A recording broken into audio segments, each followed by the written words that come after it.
The morning sun cast long shadows across the cobblestone courtyard of Buckingham Palace as thousands of tourists gathered for the changing of the guard ceremony. Among them stood Marcus Thompson, a 26-year-old United States Marine who had served 3 tours in Afghanistan. He wore civilian clothes now, a simple blue button-down shirt and khaki pants, trying to blend in with the crowd of visitors who had come to witness one of London's most famous traditions. Marcus had not planned to be here.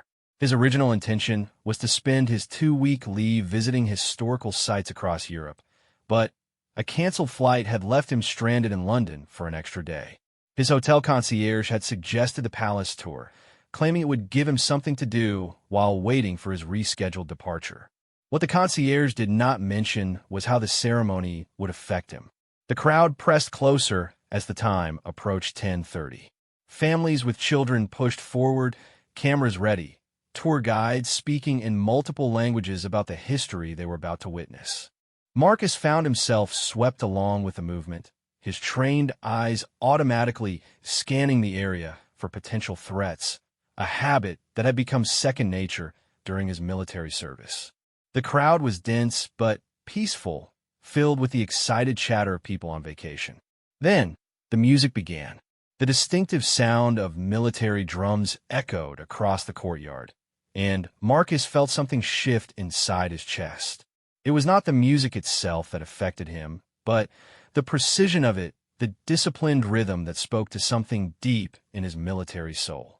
He had heard similar sounds countless times during his own ceremonies and formations, but hearing it here, in this foreign place, stirred memories he had been trying to suppress.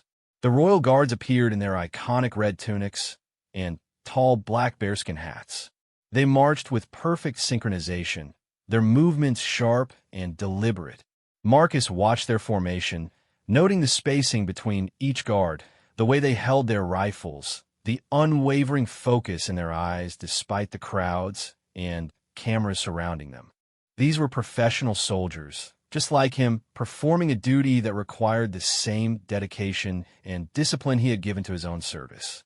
As the ceremony continued, Marcus noticed one guard in particular. The man was roughly his own age and height, with a bearing that suggested extensive combat experience. There was something in the way he carried himself, a slight tension in his shoulders, a hyper-awareness of his surroundings that Marcus recognized immediately. This was not just a ceremonial soldier putting on a show for tourists. This was a warrior who had seen real action. The guard's name was James Wellington, though Marcus would not learn this until much later. James had served 2 tours in Afghanistan with the British Army before being selected for the prestigious Queen's Guard. Like Marcus, he carried invisible scars from his time in combat zones. Like Marcus, he struggled with the transition from the intensity of warfare to the mundane routine of civilian life, even when that routine involved serving in one of the world's most famous military units. During the ceremony, James maintained the stoic expression required of his position, but his eyes moved constantly, scanning the crowd with the same vigilance that had kept him alive in hostile territory. The weight of his rifle felt familiar in his hands, though he knew it was not loaded. The uniform was different from what he had worn in the desert, but the responsibility was the same: to stand guard, to protect, to serve. As the ceremony reached its midpoint, something unexpected happened. A child in the crowd, no more than 5 years old, broke away from his parents and ran toward the formation. The boy was fascinated by the colorful uniforms and wanted a closer look, unaware of the strict protocols surrounding the ceremony. Security moved to intercept, but the child was quick and had already crossed the barrier rope. Marcus reacted instinctively. His military training kicked in before his conscious mind could process what was happening. He moved through the crowd with practiced efficiency, reaching the child just as James turned to address the situation. For a moment, the Marine and the Royal Guard stood face to face, the small boy between them. What happened next would puzzle the onlookers for years to come. Without speaking a word, Marcus and James seemed to communicate with perfect understanding.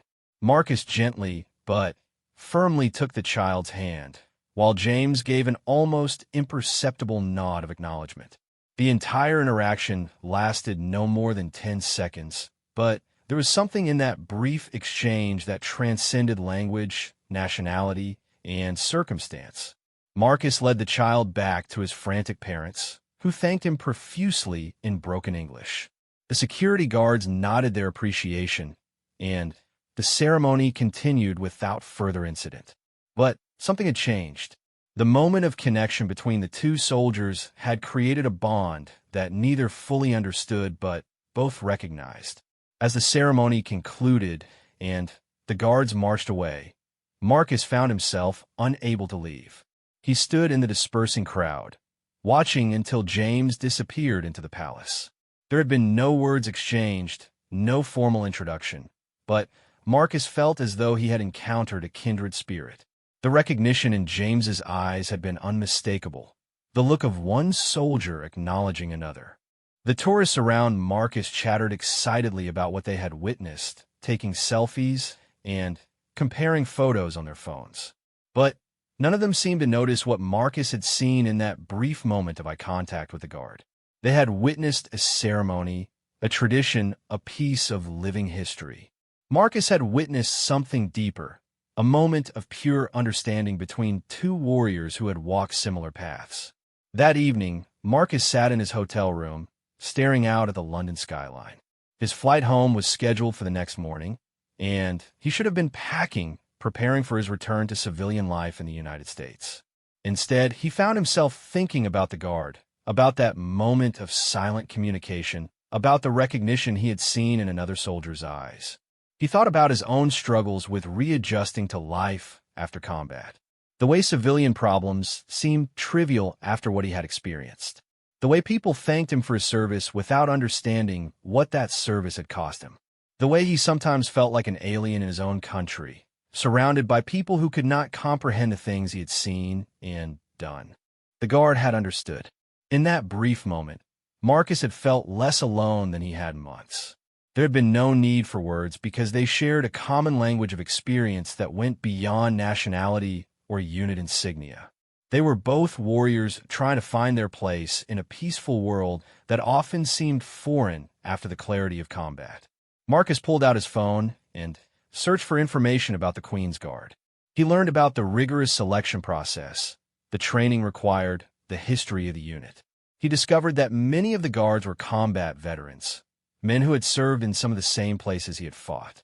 The ceremonial duties they performed were just one aspect of their military careers, a visible reminder of a much larger and more complex story. As he read, Marcus began to understand why that moment of recognition had been so powerful. He and the guard were part of a brotherhood that extended beyond borders and uniforms. They had both answered their country's calls to serve, had both faced the ultimate test of courage under fire, and had both returned home to try to make sense of their experiences in a world that had moved on without them. The next morning, Marcus changed his flight. He told himself he wanted to see more of London, to visit other historical sites, to make the most of his unexpected extra time in the city. But deep down, he knew the real reason. He needed to understand what had happened during that brief encounter. He needed to know if the connection he had felt was real or just wishful thinking born from his own isolation and longing for understanding. He returned to Buckingham Palace the following day, positioning himself in the crowd for another changing of the guard ceremony. He scanned the faces of the guards as they took their positions, looking for the man who had acknowledged him with such profound understanding. When he spotted James again, Marcus felt his heart rate increase. The guard was there, standing at attention, performing his duty with the same professional bearing as before. This time, Marcus paid closer attention to the details. He watched how James's eyes moved, how he held his weapon, how he responded to the subtle cues and commands that kept the ceremony moving smoothly. He saw the discipline and training that went into what tourists viewed as a simple spectacle.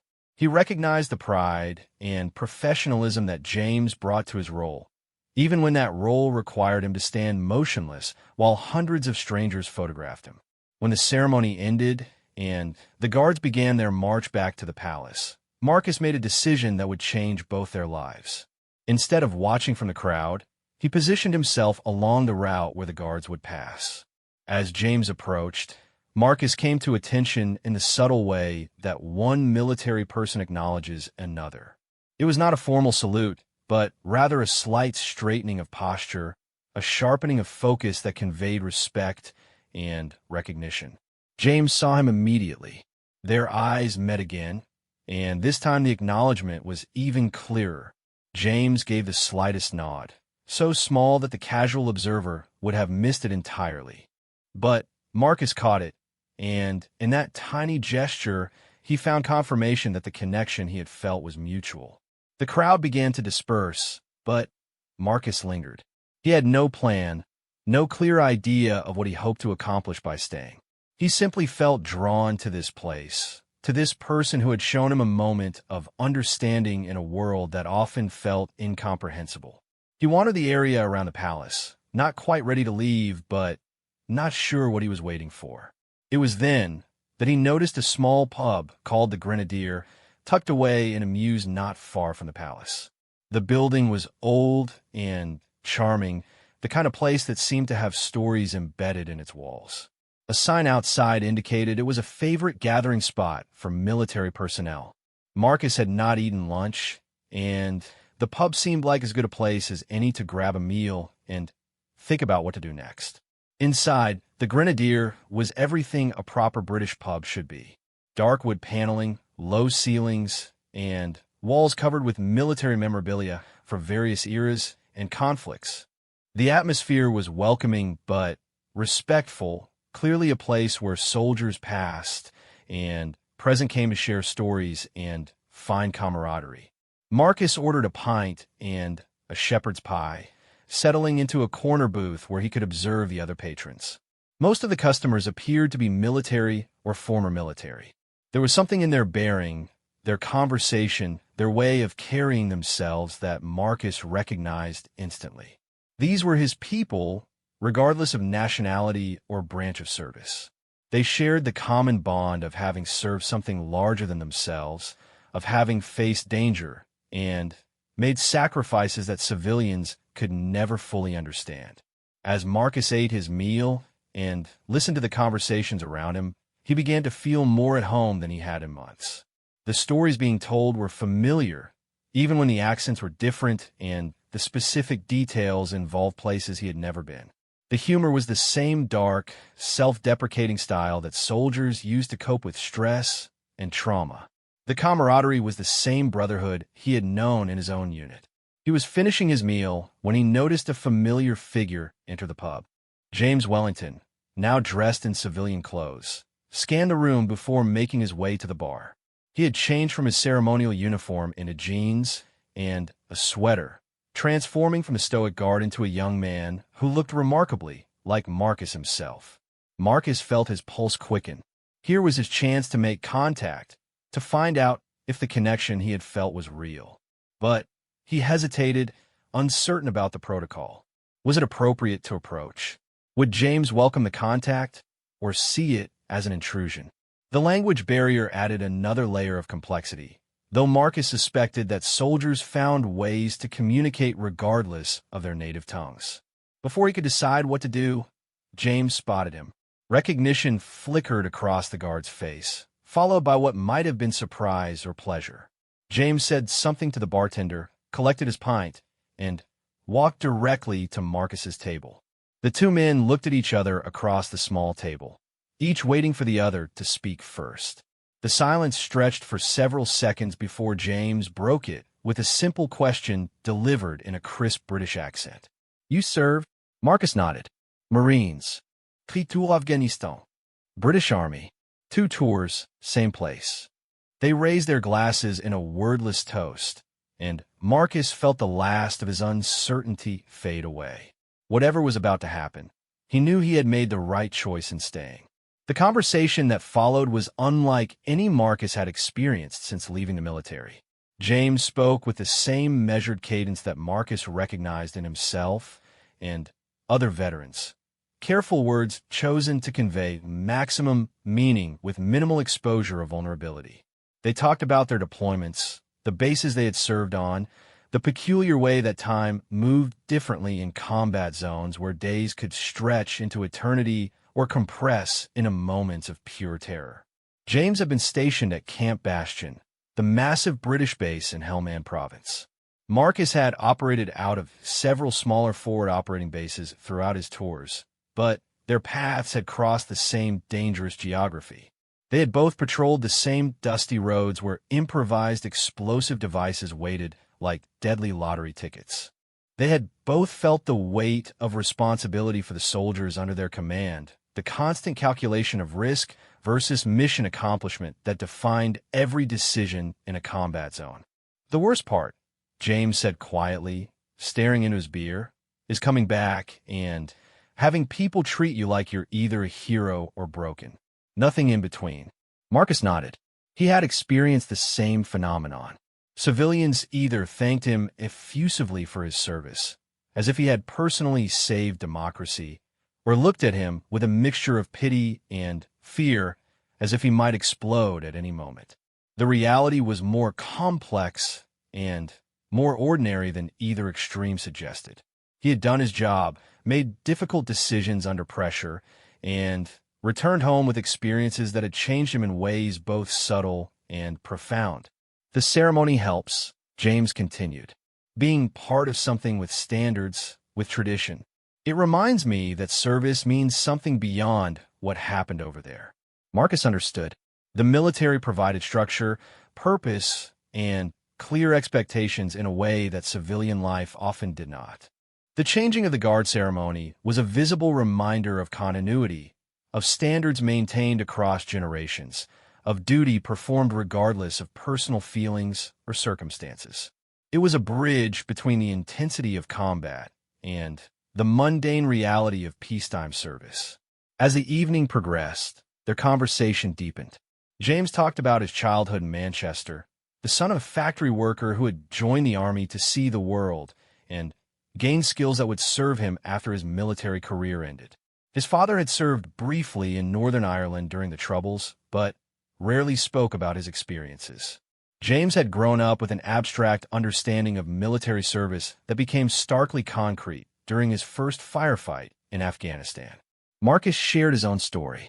Raised in a small town in Ohio, he had enlisted immediately after high school when college seemed financially out of reach and his options appeared limited. The Marine Corps had given him purpose, identity, and a sense of belonging he had never experienced before. His parents supported his decision, but never fully understood why he had extended his enlistment for additional deployments when he could have returned home after his initial commitment. "My mom still asks when I'm going to get a real job," James said with a wry smile, as if standing guard at Buckingham Palace isn't real enough. Marcus laughed. His own mother had similar concerns. She wanted him to use his military benefits to attend college, to find a career that would keep him safe and close to home. She worried about him, he knew, though she tried to hide it. The idea that he might actually miss the clarity and purpose of military life was something she could not comprehend. They ordered another round and continued talking.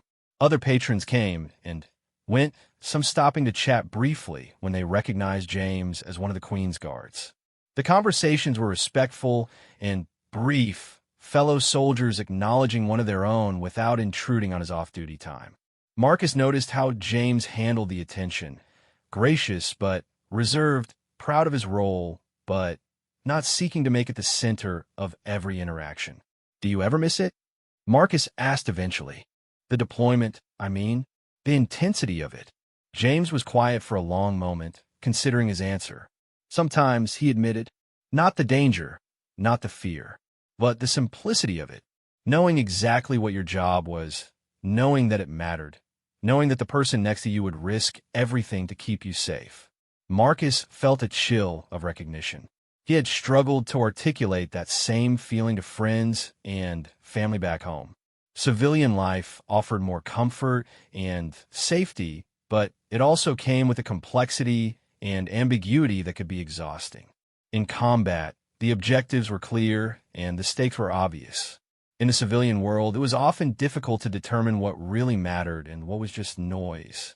The worst part of coming home, Marcus said, was realizing that most people spend their entire lives worrying about things that don't actually matter.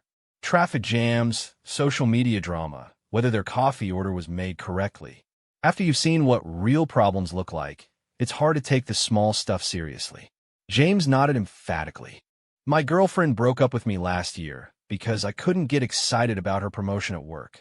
She thought I didn't care about her success, but really I just couldn't understand why anyone would stress about office politics when there are people in the world who don't have clean water or basic safety. The conversation revealed the isolation that both men felt in their respective societies. They had returned from experiences that had fundamentally changed their perspectives, but the worlds they came back to remained unchanged. Friends and family wanted them to readjust, to return to the people they had been before their deployments, without understanding that such a return was impossible. As the pub began to empty and closing time approached, Marcus felt a reluctance to end the conversation. He had found something here that he had been searching for without realizing it. Genuine understanding from someone who had walked a similar path. James seemed to feel the same way, ordering one final round despite the late hour. I've been thinking about getting out, James said quietly. My enlistment is up in 6 months, and I'm not sure I want to re-up. The ceremony is meaningful work, but I'm not sure it's enough to build a life around. Marcus had been wrestling with similar questions. His own enlistment had ended several months earlier, and he was currently on terminal leave while deciding whether to make the military a career or transition fully to civilian life. The benefits of staying in were obvious: guaranteed employment, clear advancement opportunities, continued access to the brotherhood he valued. But the cost was equally clear: potential for additional deployments, limited control over where he lived and worked, the difficulty of maintaining relationships with civilians who could not understand his world. What would you do instead? Marcus asked. James shrugged. I've been looking at law enforcement, maybe private security. Something that uses the skills I've developed, but gives me more control over my life. What about you? Marcus had been considering similar options. Police work, federal law enforcement, corporate security, all fields that valued military experience and offered some of the structure and purpose he craved. But none of them seemed quite right, lacking either the significance of military service or the camaraderie he had found in his unit. Sometimes I think about going back to school, Marcus said, using my benefits to get a degree, try something completely different, but I'm not sure what I'd study or what I'd do with it afterward. They talked about the challenges of transitioning to civilian careers, the way potential employers either overvalued or undervalued military experience, the difficulty of translating skills learned in combat into terms that civilian hiring managers could understand. Leadership under pressure became team management. Tactical planning became strategic thinking. The ability to make life or death decisions with incomplete information became problem-solving skills. As last call was announced, and the bartender began cleaning glasses with pointed efficiency, James made a suggestion that would prove to be the beginning of something neither man expected. There's a veteran support group that meets here once a week, he said. Mostly British military, but we've had a few Americans join when they're in town for extended periods. You should come next Thursday if you're still in London. Marcus had attended a few veteran support groups back home with mixed results. Some were dominated by older veterans whose experiences felt removed from his own. Others focused too heavily on problems and pathologies, treating military service as something to recover from rather than something to build upon. But the idea of connecting with other veterans in London, of extending his stay to explore this unexpected opportunity for community, was appealing. I might do that, Marcus said. I was planning to fly home this weekend, but I could probably change my tickets again. They exchanged phone numbers and made tentative plans to meet before the group session.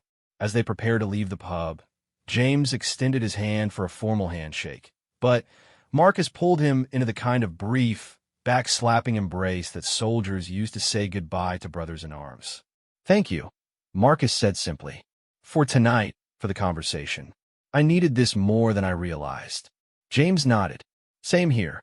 It gets lonely sometimes, you know? feeling like you're the only one who sees the world a certain way. They walked together toward the main road where they would catch separate taxis. The London streets were quieter now, the tourist crowds long gone, the city settling into its nighttime rhythm. Marcus felt a contentment he had not experienced in months, a sense of connection that went beyond the pleasant evening of conversation. As they waited for their rides, James mentioned something that would stick with Marcus for the rest of his extended stay in London. "You know what I noticed about you during the ceremony yesterday?" James said. "The way you moved through the crowd when that child ran forward. Most civilians would have hesitated, looked around for someone else to handle it, worried about getting involved.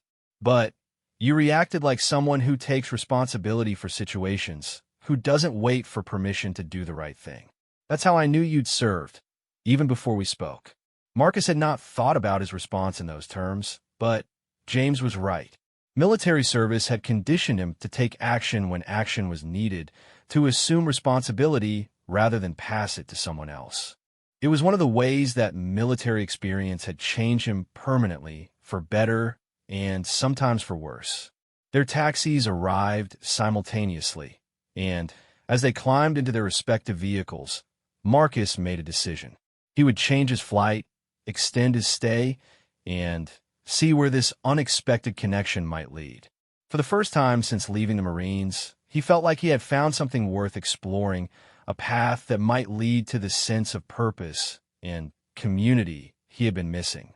The taxi ride back to his hotel gave Marcus time to process the evening's events. He thought about the conversation with James, the easy understanding they had found despite coming from different countries and military traditions.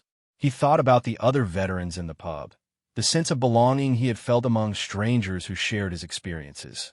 Most importantly, he thought about the possibility that his story was not ending with his military service, but rather beginning a new chapter that might prove equally meaningful. As the taxi pulled up to his hotel, Marcus pulled out his phone and began searching for flights that would extend his stay in London by at least 2 weeks.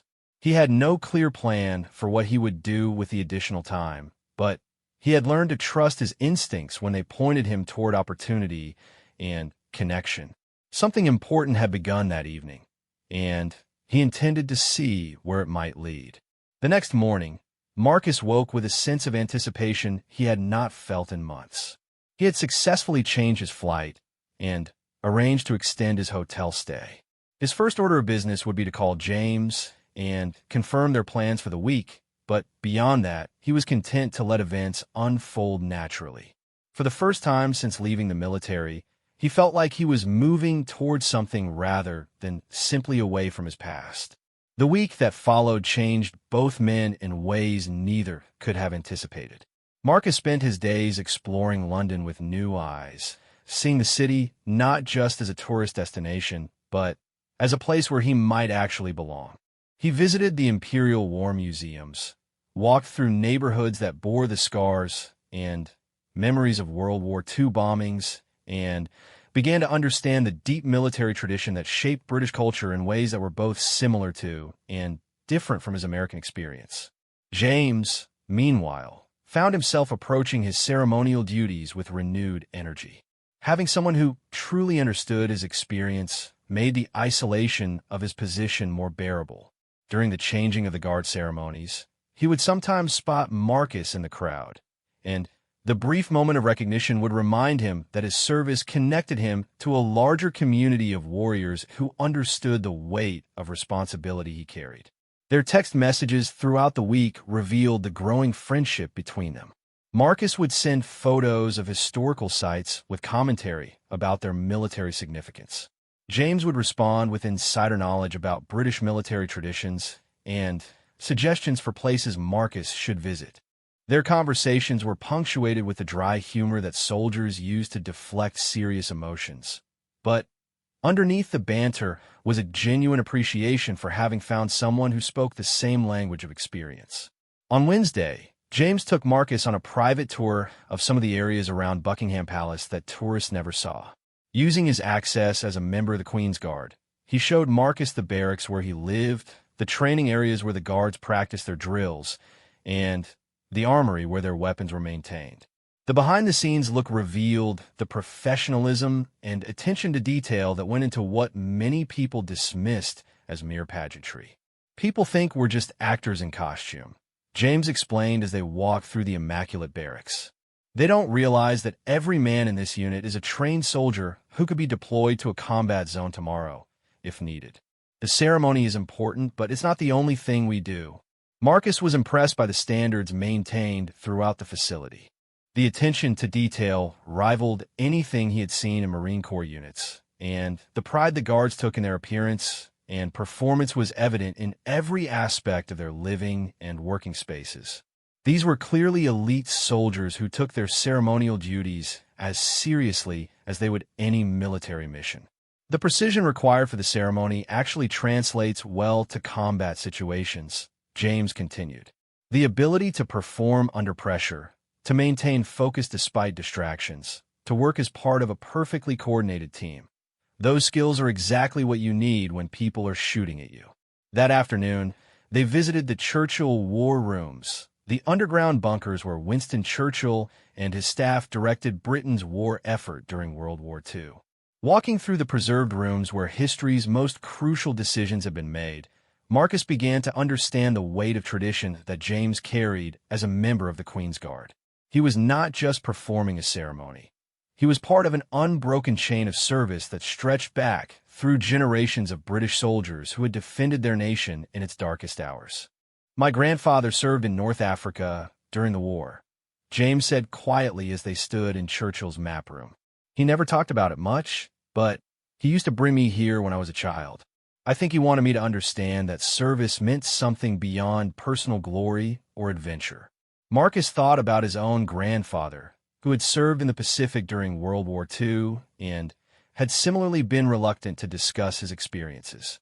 There seemed to be a universal understanding among combat veterans that some stories were too important and too painful to share casually, but that the lessons learned in service needed to be passed down to the next generation in more subtle ways. Thursday evening arrived, and with it the veteran support group meeting that James had mentioned. Marcus approached the gathering with some trepidation, unsure what to expect from a group composed primarily of British veterans. His previous experiences with support groups had been mixed, ranging from genuinely helpful to uncomfortably emotional to frustratingly superficial. The Grenadier pub was more crowded than it had been earlier in the week, with about 15 men and 2 women gathered around several tables that had been pushed together to create a large circle. The ages ranged from mid-20s to early 60s, representing several decades of British military service. James introduced Marcus to the group, and he was welcomed with the kind of reserved but genuine acceptance that soldiers extended to fellow veterans. The group leader was a former Royal Navy officer named David Hartley, who had served during the Falklands War and later in the First Gulf War. His approach was practical rather than therapeutic, focusing on concrete challenges that veterans faced in civilian life rather than dwelling on trauma or encouraging lengthy emotional disclosures. The evening began with brief updates from each member about their week, job searches, family situations, or other relevant developments. Marcus was struck by the diversity of experiences represented in the group. There was Sarah, a former Royal Air Force pilot who was struggling to find employment that matched her skills and salary expectations. Robert, a retired Special Air Service operator, had started his own security consulting business but was having difficulty adjusting to the slower pace and lower stakes of civilian contracts.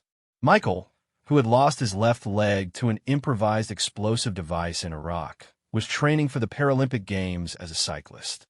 When it came time for Marcus to introduce himself, he found himself speaking more openly than he had in any previous support group setting. Perhaps it was the international context that made him feel less guarded, or perhaps it was the presence of James, who had already demonstrated his understanding. Marcus talked about his struggles with readjustment, his uncertainty about career direction, and his sense of disconnection from civilian society.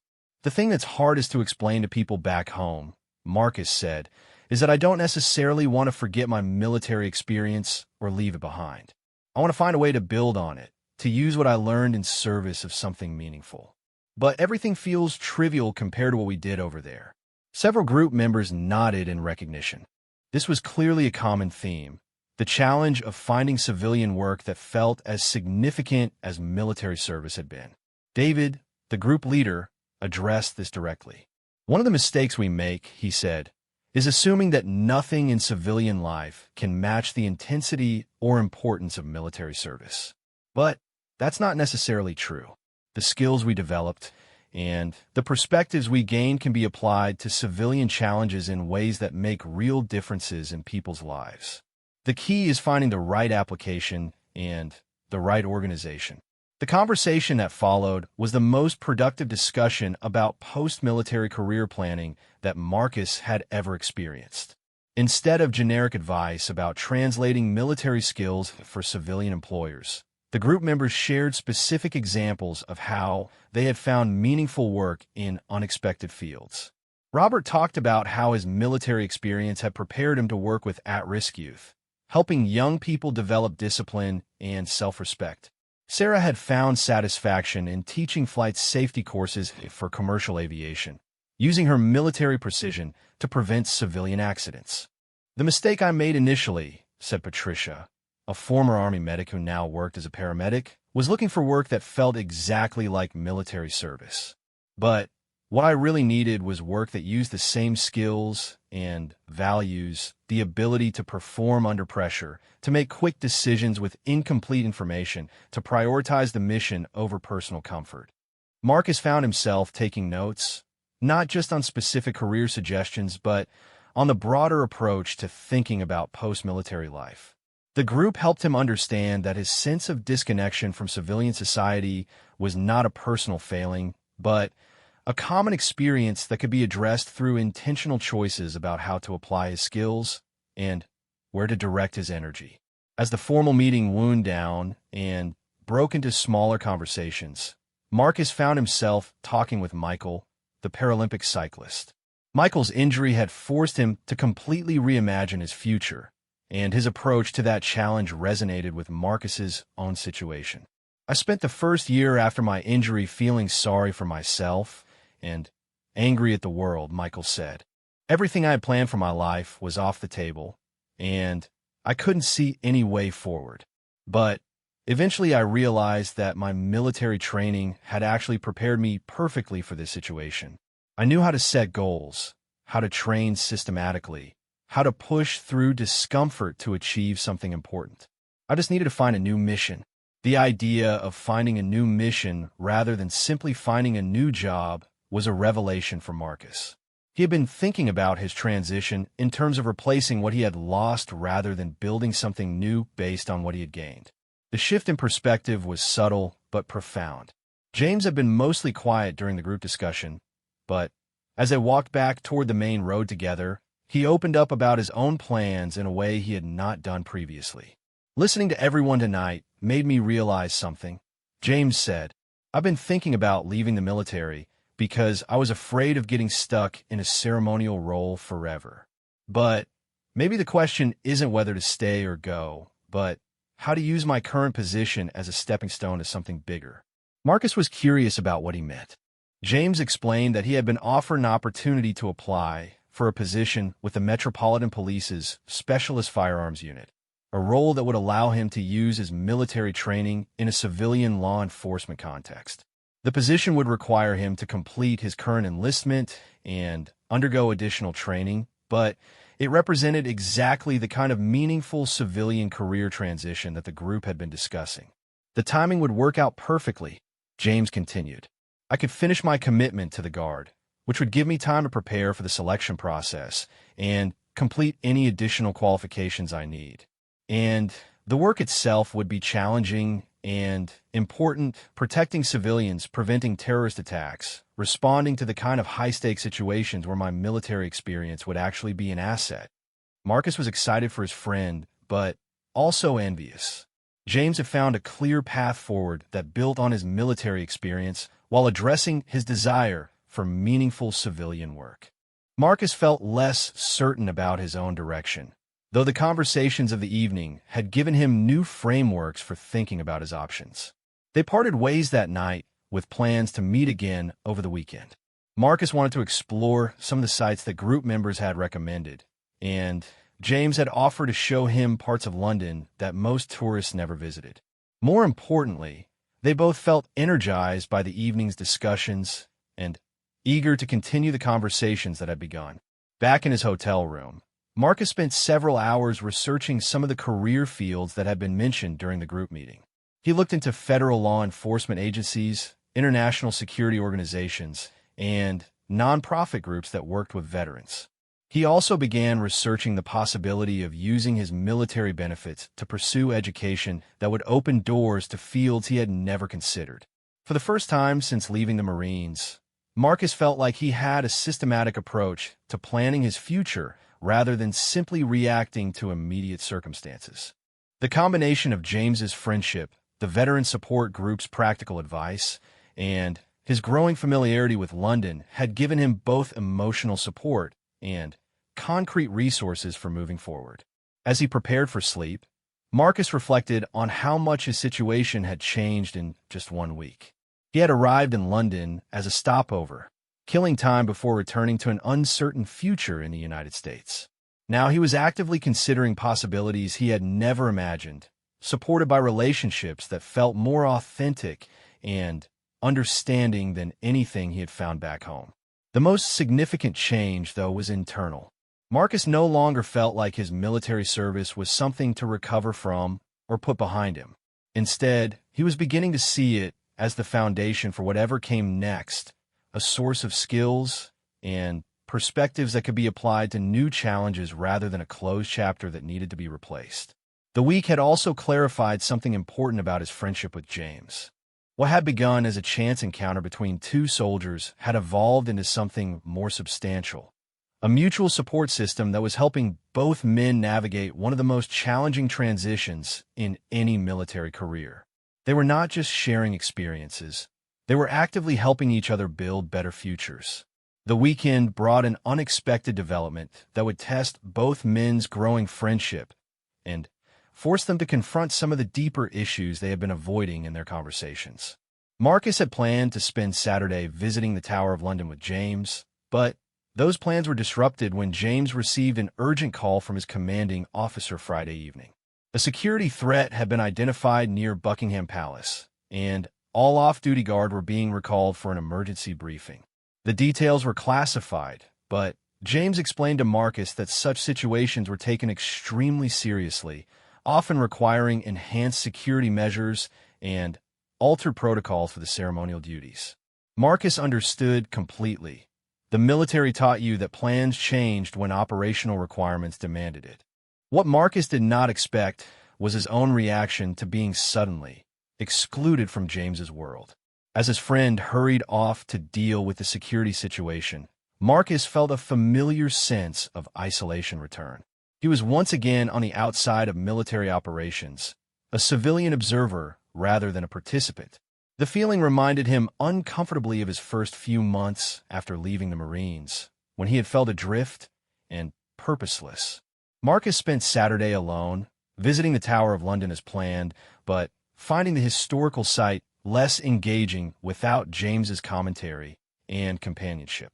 The crowds of tourists seemed more annoying than interesting, and he caught himself scanning the area with a hypervigilance that had become second nature during his deployments. By evening, he was questioning his decision to extend his stay in London and wondering if he was simply avoiding the inevitable challenge of building a civilian life back home. James, meanwhile, was dealing with his own challenges. The security briefing had revealed intelligence about a potential threat to high-profile targets in London, including government buildings and tourist attractions.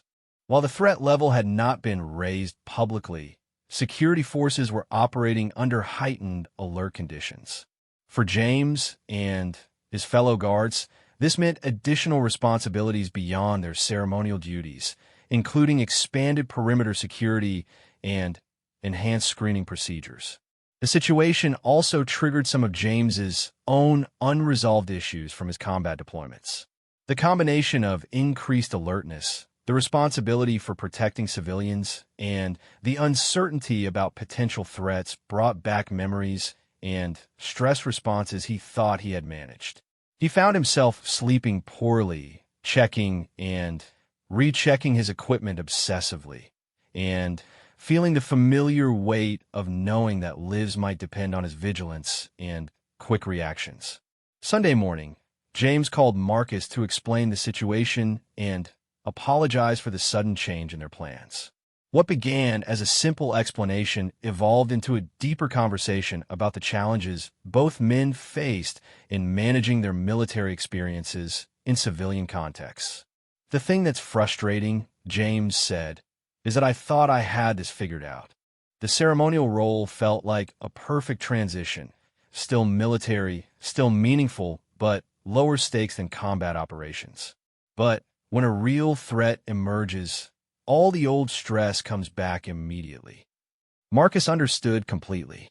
He described his own experience of being suddenly reminded of his civilian status, the way exclusion from military operations made him question his value and purpose. They realized they were both struggling with the same fundamental challenge: how to maintain their identity as warriors while adapting to roles that did not require the constant vigilance and readiness that had defined their military service. Their conversation revealed something important that neither had acknowledged previously. Both men were carrying more unresolved trauma from their deployments than they had admitted, even to themselves. The intensity of their friendship had partly been driven by their mutual need for someone who could understand experiences they had not fully processed. The current security situation was forcing them to confront some of the psychological impact of their combat experiences that they had been avoiding through their focus on practical career planning. "I think I need to talk to someone," James said quietly. "Not just a support group, but actual professional help. This reaction to the security alert isn't normal, and I can't keep pretending that everything from Afghanistan just stayed over there." Marcus felt a mixture of relief and apprehension at James's admission.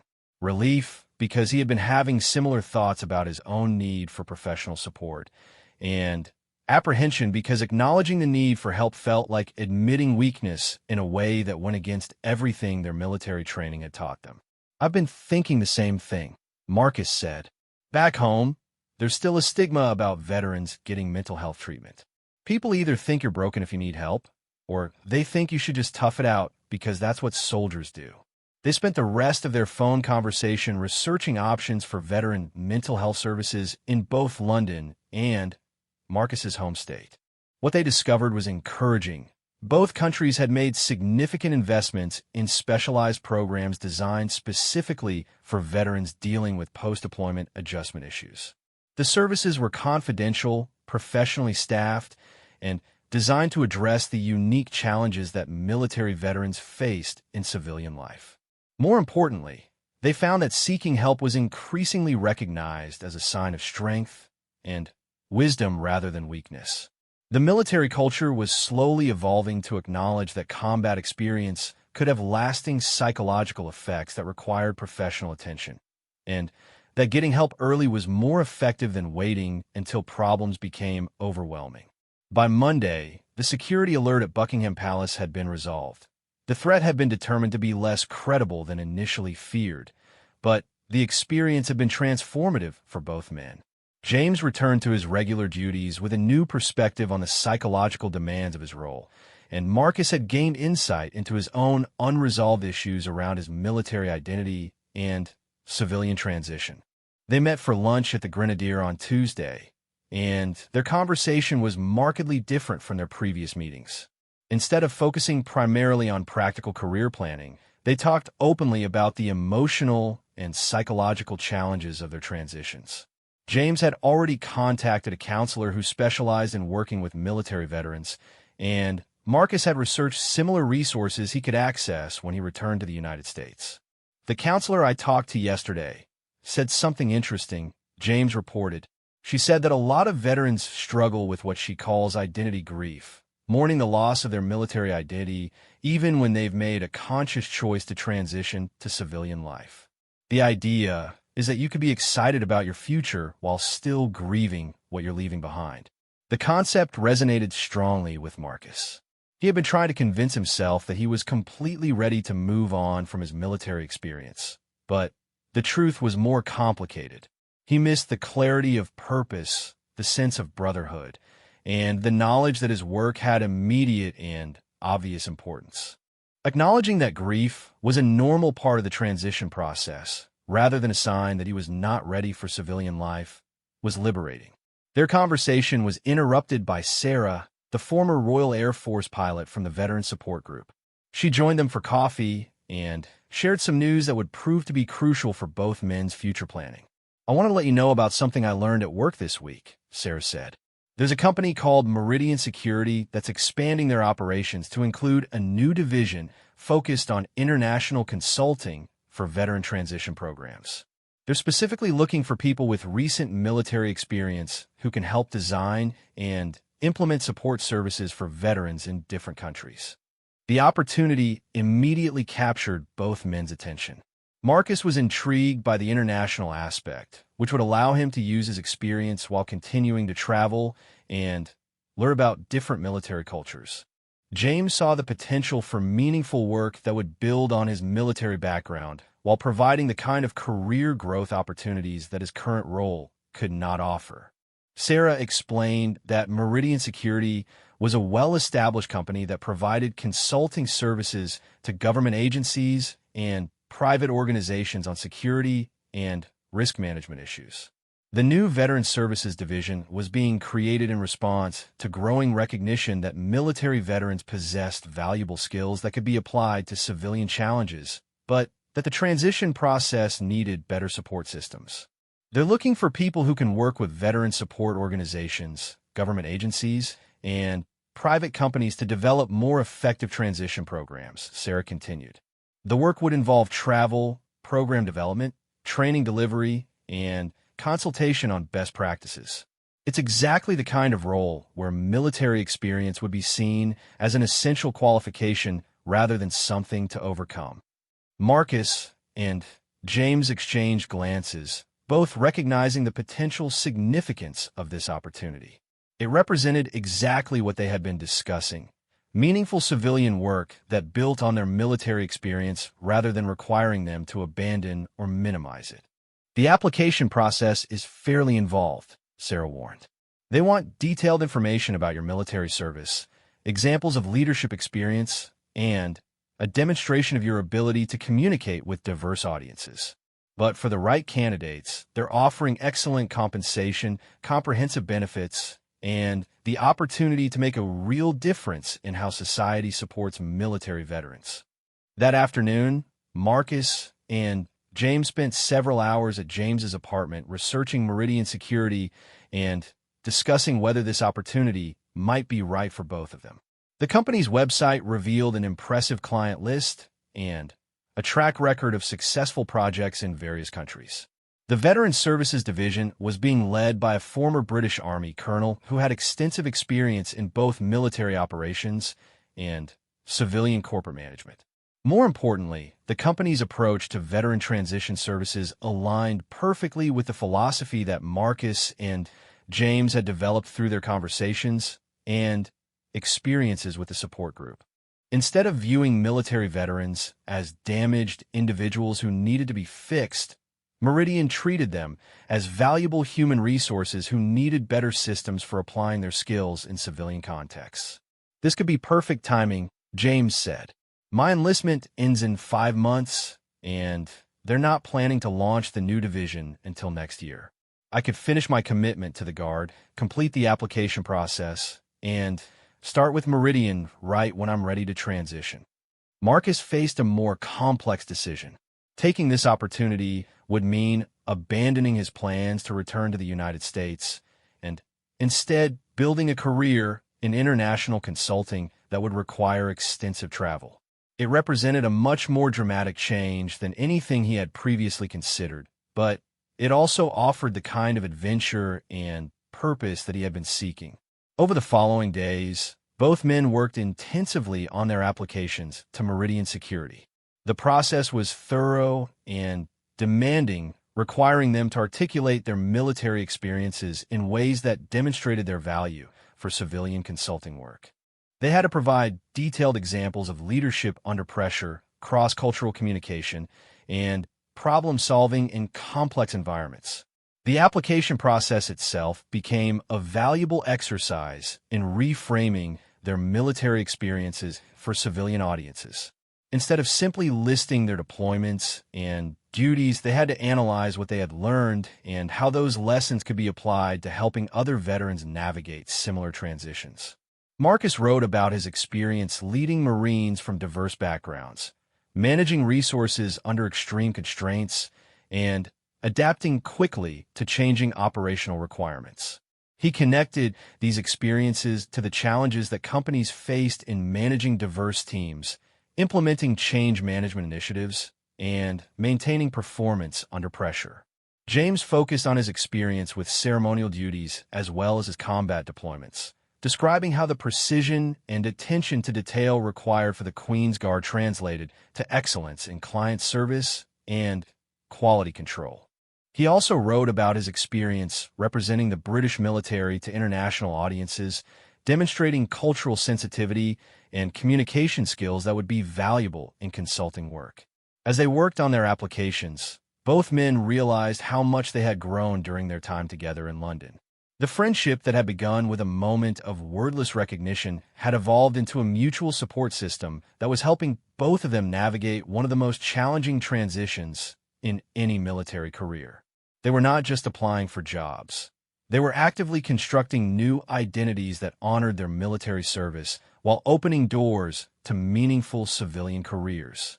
The Wednesday evening support group meeting took on special significance as Marcus prepared to submit his application and make final decisions about his future. The group provided feedback on his application materials and helped him think through the implications of choosing international consulting over other options he had been considering. The most important thing, advised David, the group leader, is that you're choosing something that excites you rather than just something that seems safe or familiar. Military service taught us to take calculated risks in service of important missions. This decision should reflect those same principles. By Thursday evening, both applications had been submitted, and Marcus and James faced the prospect of waiting several weeks for a response. Regardless of whether they were accepted by Meridian Security, the process had clarified their thinking about what they wanted from their civilian careers and how they could best apply their military experiences. 3 weeks later, both men received calls from Meridian Security requesting interviews. The conversations with the company's hiring managers were unlike any job interviews either had experienced. Instead of focusing on their ability to adapt to civilian work, the interviewers were interested in how their military experiences had prepared them to understand and address the unique challenges that veterans faced in transition. Marcus's interview was conducted via video call from his hotel room, connecting him with the division director in London and a senior consultant in the company's New York office. They asked detailed questions about his deployment experiences, but focused specifically on moments when he had helped other Marines navigate difficult situations or adapt to changing circumstances. "We're not looking for people who can leave their military experience behind," explained Colonel Harrison, the division director. "We're looking for people who can articulate the value of that experience and help others recognize and apply the skills they've developed. Your role would be part consultant, part translator, and part advocate." The interview revealed that Meridian's approach to veteran services was exactly what Marcus had been hoping to find. Instead of treating military experience as something to overcome, they positioned it as a valuable resource that needed better systems for application in civilian contexts.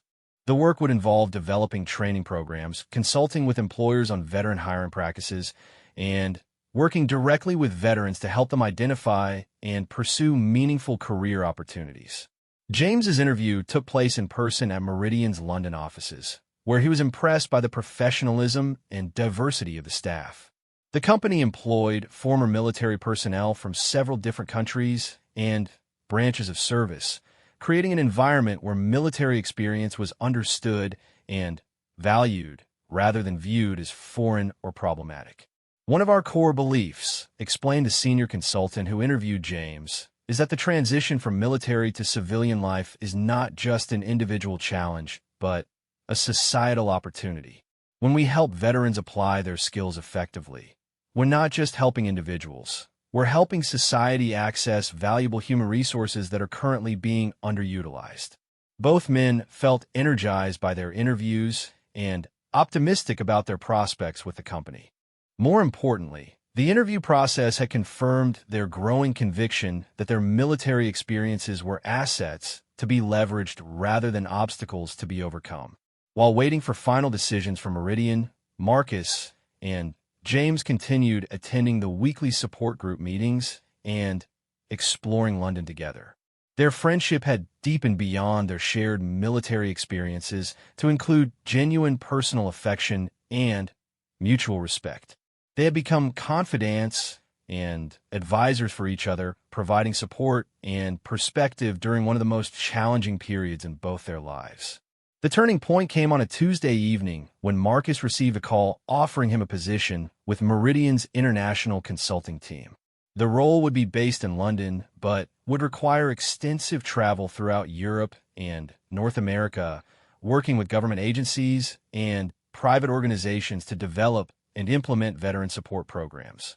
The salary was generous, the benefits comprehensive, and the opportunities for professional growth exactly what he had been seeking. James's call came the following morning, offering him a position with the domestic consulting team that would focus primarily on working with British companies and government agencies. His role would involve less travel than Marcus's, but would offer more opportunities to work directly with individual veterans and veteran organizations. Both positions would begin in January, allowing James to complete his military service commitment and giving Marcus time to arrange for permanent residence in the United Kingdom. Their celebration that evening at the Grenadier was subdued but deeply satisfying. Both men recognized that they had achieved something more significant than simply finding new jobs. They had successfully navigated one of the most challenging transitions that any military person faces, and they had done it in a way that honored their service while opening doors to meaningful civilian careers. 6 months ago, I felt like my military experience was becoming irrelevant. James reflected over their drinks. Everything in civilian life seemed to minimize what we'd learned and done in service. But this opportunity treats our experience as exactly what makes us qualified for the work, not something to overcome. Marcus nodded in agreement. His own perspective on his military service had transformed completely during his extended stay in London. Instead of viewing his Marine Corps experience as a closed chapter that needed to be replaced, he now saw it as the foundation for a career that would allow him to continue serving, albeit in a different capacity. The support group meeting that Thursday was particularly meaningful as both men shared their news and reflected on their journey from isolation and uncertainty to purposeful civilian careers. The group had played a crucial role in their transformation, providing both practical advice and emotional support during their transition process. What strikes me about both your stories, observed David, the group leader, is how much you helped each other navigate this process. The friendship you developed gave you both the support and perspective you needed to make good decisions about your futures. Other group members shared similar observations about the importance of veteran-to-veteran connections in successful transitions. The group had seen many individual veterans struggle in isolation, but had also witnessed how mutual support and shared understanding could accelerate and improve the transition process. As Marcus prepared for his move to London and James completed his final weeks of military service, they began planning for their new roles with Meridian Security. Both would undergo several weeks of training in consulting methodologies, program development, and client relationship management. The training would be intensive, but would prepare them to work effectively in corporate environments while maintaining their focus on veteran issues. More importantly, they would be working for an organization that understood and valued their military backgrounds. Meridian's culture encouraged former military personnel to draw on their service experiences rather than minimize them. creating an environment where their transition to civilian work felt natural rather than forced. Their friendship had also evolved to accommodate their changing circumstances. They would be colleagues as well as friends, working for the same organization, but in roles that would allow them to maintain their individual identities and career goals. Marcus's international travel would keep him away from London regularly, but their shared work would provide numerous opportunities for collaboration and continued mutual support. On James's final day of military service, Marcus accompanied him to a simple ceremony where he formally completed his commitment to the Queen's Guard.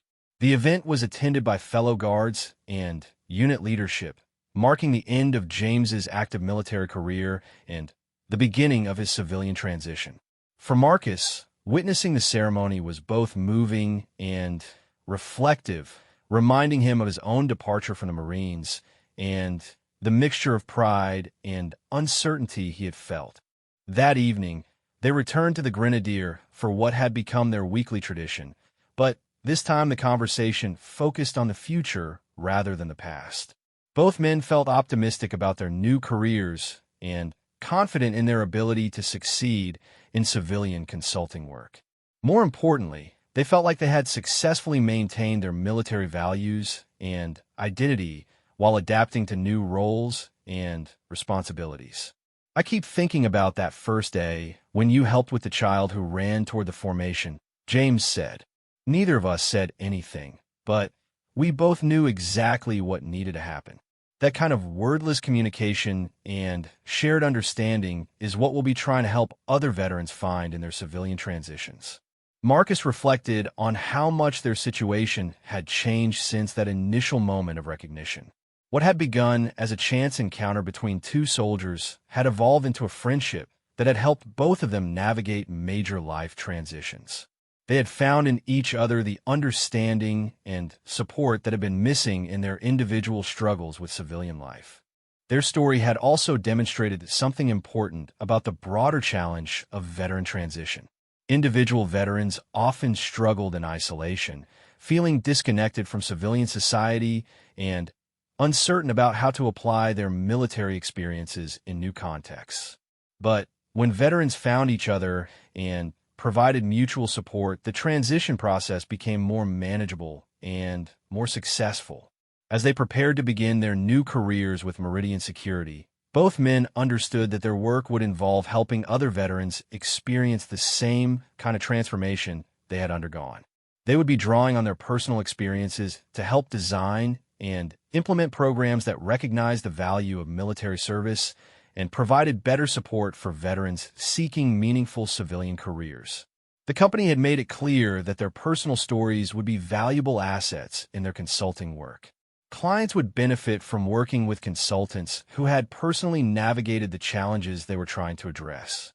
Marcus and James would not just be advising on veteran transition issues. They would be living examples of successful transitions who could speak with authenticity and credibility about both the challenges and the opportunities. 6 months after their first wordless encounter at Buckingham Palace, Marcus and James had become partners in a mission that extended far beyond their individual career goals. They were part of an organization dedicated to improving how society recognizes and utilizes the skills and experiences of military veterans. Their work would involve helping employers understand the value that veterans bring to civilian organizations, assisting government agencies in developing more effective support programs, and working directly with veterans to help them identify and pursue meaningful career opportunities. The transformation had been remarkable for both men. Marcus had evolved from an isolated veteran uncertain about his future to an international consultant with a clear mission and strong support system. James had successfully transitioned from active military service to meaningful civilian work without sacrificing his military identity or values. Together, they had demonstrated that veteran transition could be an opportunity for growth and continued service rather than simply an ending to be endured. Their friendship had been the catalyst for these changes, but their story also illustrated broader truths about successful veteran transitions. The most effective support systems were those that recognized and built on military experience rather than treating it as something to overcome. Veterans benefited tremendously from connections with others who share their experiences and understood their challenges.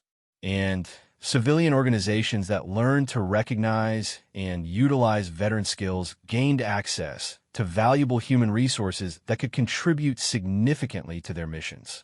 As they looked toward their futures with Meridian Security, both men felt that they had found not just new careers, but a new sense of purpose. Their work would allow them to continue serving, albeit in a different capacity, while helping other veterans find their own paths to meaningful civilian engagement.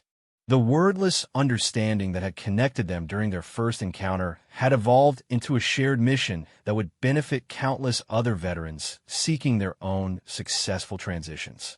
Their story had begun with a moment of recognition between two soldiers who understood each other without words. It had evolved into a friendship that provided mutual support during a challenging transition period.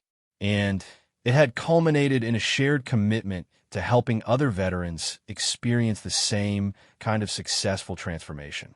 In many ways, their wordless first encounter had contained the seeds of everything that followed. The recognition that veterans shared common experiences and challenges, the understanding that mutual support could facilitate successful transitions, and the conviction that military experience was an asset to be leveraged rather than an obstacle to overcome. The onlookers at Buckingham Palace that day could not have comprehended what they were witnessing because they saw only the surface interaction, a Marine helping to manage a situation involving a child and a royal guard. What they missed was the deeper communication happening between two veterans who recognized in each other the shared experiences, values, and challenges that would form the foundation of a transformative friendship and eventually a meaningful civilian mission focused on helping other veterans find their own successful paths forward.